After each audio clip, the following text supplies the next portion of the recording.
Souhaiter la bienvenue. Le journalisme, comme on l'appelle, mihnatul mata'ib, mais pas forcément. Aucun pays démocratique ne peut survivre sans une presse libre, mais responsable. Les deux vont ensemble. On ne peut pas laisser les gens dire ce qu'ils veulent. Il y a des règles d'éthique, il y a des règles de bonne gouvernance, mais vous avez un rôle important à jouer dans l'avenir de ce pays. Vous êtes la conscience du peuple, vous êtes la voix du peuple, vous devez faire le travail pour lui, c'est-à-dire surveiller ce qui se passe, analyser ce qui se passe, aider les gens à comprendre ce qui se passe, bien sûr de manière responsable et éthique. Ce qui n'est pas évident, parce que il y a beaucoup de difficultés, il y a beaucoup d'obstacles. Je ne suis pas là pour vous apprendre votre métier, je suis sûr qu'on le fait à l'Institut, je suis sûr que vous regardez aussi ce qui se passe autour de vous. Les modèles ne manquent pas de journalistes sérieux et réputés qui font du bon travail.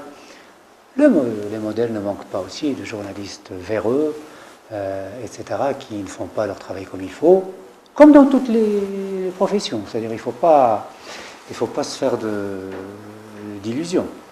Mais là, je vais prendre quelques minutes quand même pour vous présenter l'université Al-Akhawayn. Alors nous avons une petite histoire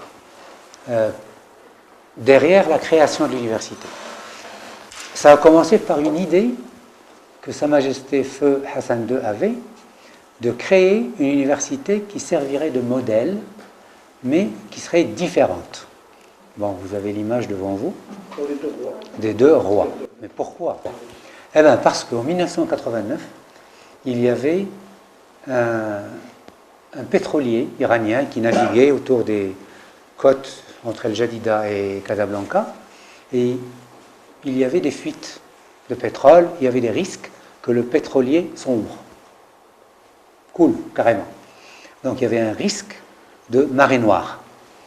Le Maroc a lancé un appel à l'aide pour nettoyer les plages et pour contrer la marée noire.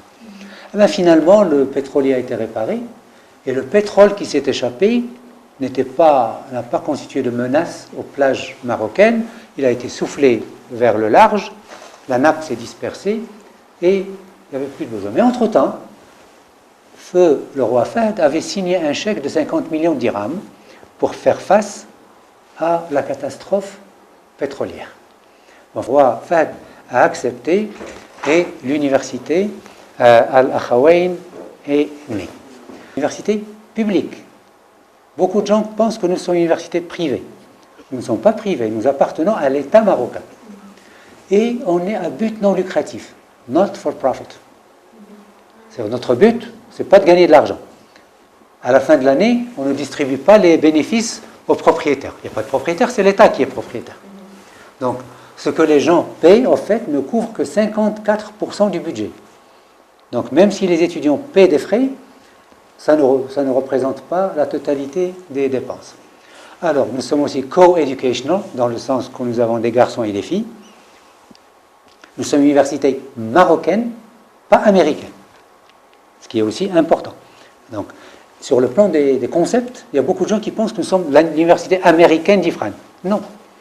Nous sommes Al-Akhawayn University, not the American University of Ifrane. Donc, Al-Akhawain University in Ifrane. Donc, nous sommes une université marocaine et notre mission, nous nous engageons à former les futurs citoyens leaders du Maroc. Alors, j'insiste sur ça. Citoyen leader. Qu'est-ce qu'un citoyen? C'est d'abord quelqu'un qui a la nationalité du pays. Bien sûr, on a le passeport. Mais ça ne suffit pas du tout. Il y a beaucoup de gens qui ont le passeport et qui ne sont pas des citoyens de ce pays. Pourquoi? Ils ne se sentent pas impliqués. Pour lui, ce passeport sert à voyager et puis c'est tout. Tant qu'elles ne sont pas chez moi, je suis tranquille. Cette personne ne joue pas son rôle de citoyen. Alors, quelqu'un qui montre le chemin et qui est le premier, mais c'est aussi quelqu'un qui arrive à convaincre les autres pour le suivre. Si vous y allez tout seul et que personne ne vous suit, vous n'êtes pas un leader. Vous avez dit que vous appartenez au...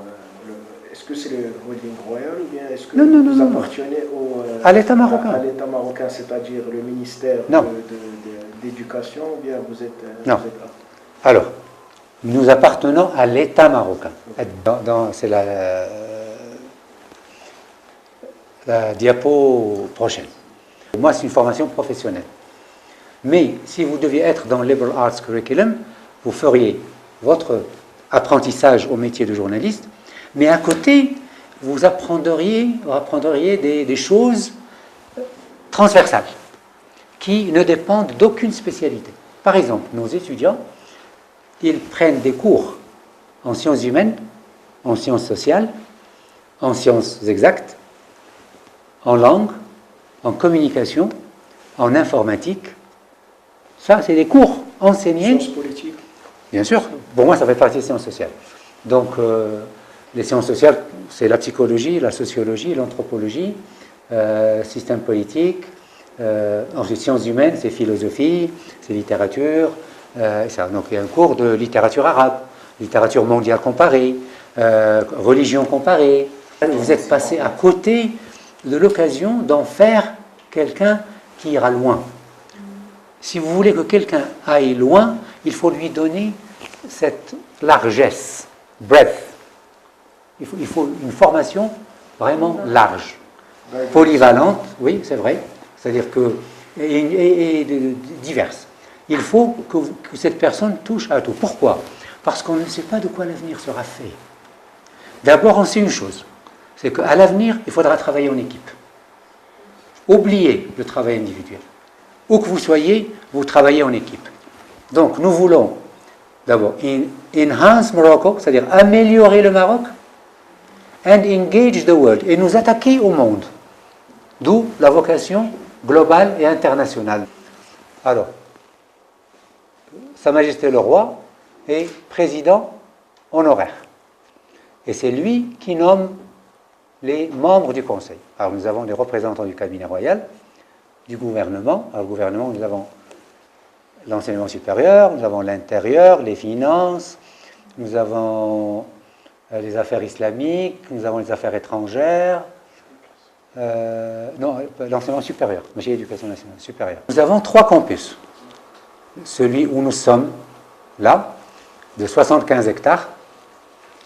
Nous avons un autre à l'entrée d'Ifrane, le premier rond-point, quand vous arrivez du côté de Hajib, à droite, tout ça. L'école américaine, là. Et alors, nous avons l'école qui est du préscolaire au baccalauréat, en anglais. Et nous avons des résidences, et nous avons un club, nous avons une église là-bas. Et nous avons une annexe à Casablanca, au Technoparc pour la formation continue. Et c'est le siège de l'association des anciens. Donc, nos programmes académiques, alors je ne sais pas pourquoi il ne veut pas avancer, moi il dort, on s'entend. Nous avons 3 facultés. Faculté des sciences humaines et sociales, faculté de sciences et d'ingénierie, et faculté d'administration des entreprises. Alors, avant tout ça, nous avons un programme qu'on appelle de formation générale. C'est un peu ce dont je vous ai parlé tout à l'heure. Vous l'avez là, une fondation solide en maths, sciences, communication, expression écrite et les arts libéraux. Ça, tout le monde doit y passer.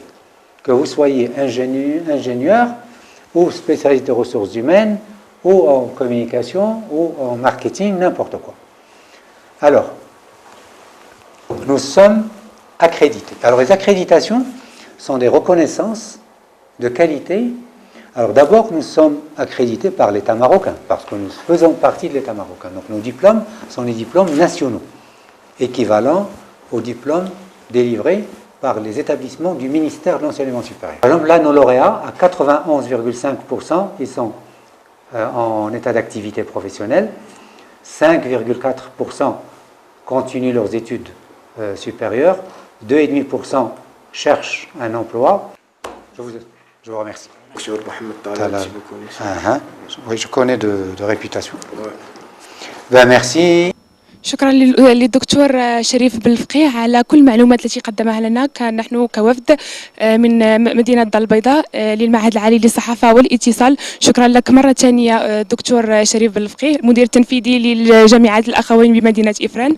شكرا لكم على جميع المعلومات التي قدمتموها لنا، سواء بالمرافق سواء بالشعب التي تدرس في هذه الجامعة. كلمة أخيرة في حق تلامذة المعهد العالي للصحافة والاتصال.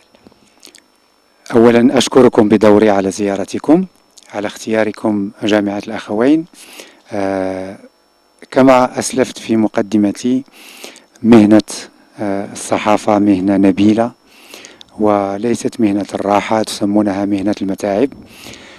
كلمتي لكم هي العمل بجد على تكوين قوي، على الحفاظ على المبادئ وعلى الأخلاق، أخلاق المهنة.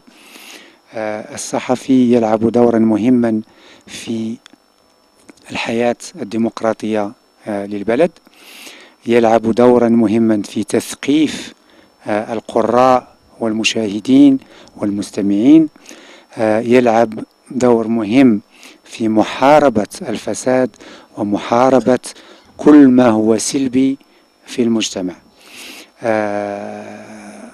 يسمونها السلطة الرابعة، فهي فعلا إذا استعملت بطريقة صحيحة سلطة قوية تلعب دورا مهما.